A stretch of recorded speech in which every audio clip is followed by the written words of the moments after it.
സാറിന് ഉത്തരവാദിത്തമുണ്ടോ സാർ? അങ്ങനെ പറയണം സാർ, സാറിന് ഉത്തരവാദിത്തം ഒരിക്കലും പറയരുത്. ഞങ്ങൾക്ക് ഒരു അറിവ് മാത്രം പറയാം. എന്തിന്റെ അടിസ്ഥാനത്തിലായിരുന്നു അപ്പീൽ കൊടുത്തത്? എന്തിന്റെ അടിസ്ഥാനത്തിലാണ് കൊടുത്തത് സാർ? എന്തിന്റെ അടിസ്ഥാനത്തിലായിരുന്നു? സാറും കണ്ണൂർ ഡി ഡി കൂടെ ആണല്ലോ ഇതിന്റെ ചാർജ്.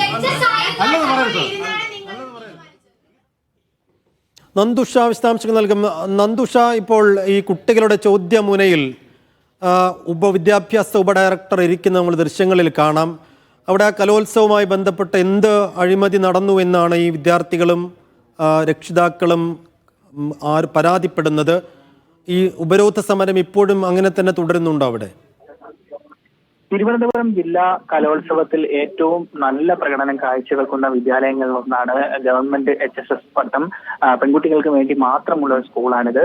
എന്നാൽ മാസങ്ങളോളം നീണ്ടുവന്ന പരിശീലനത്തിനൊടുവിൽ കലോത്സവത്തിനെത്തിയ വിദ്യാർത്ഥികളെ നിരാശരാക്കിയതായിരുന്നു മിക്ക കലോത്സവ ഇനങ്ങളുടെയും ഫലങ്ങൾ. അതോടൊപ്പം ഫലങ്ങൾ നിരാശപ്പെടുത്തുന്നതിനോടൊപ്പം തന്നെ അപ്പീൽ നൽകിയ വിദ്യാർത്ഥികൾക്ക് പോലും അർഹമായ പരിഗണന അധികൃതരുടെ ഭാഗത്തുനിന്നും ഉണ്ടായില്ല. അർഹതയുണ്ടായിട്ട് മിക്ക ഇനങ്ങൾക്കും അപ്പീൽ പരിഗണിക്കാൻ പോലും അധികൃതർ തയ്യാറായിട്ടില്ലെന്നാണ് വിദ്യാർത്ഥിനികൾ ആരോപിക്കുന്നത്. ഇതിന് പിന്നിൽ സ്വകാര്യ സ്കൂളുകളുടെയും അതിന്റെ മാനേജ്മെന്റുകളുടെയും ഇടപെടലാണെന്നാണ് വിദ്യാർത്ഥിനികളുടെയും രക്ഷിതാക്കളുടെയും ആരോപണം.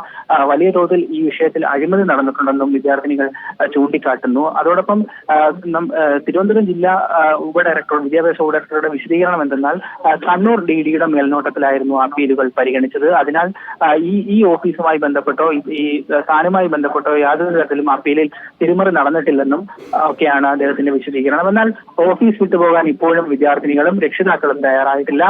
ഉപരോധം തുടരുകയാണ്.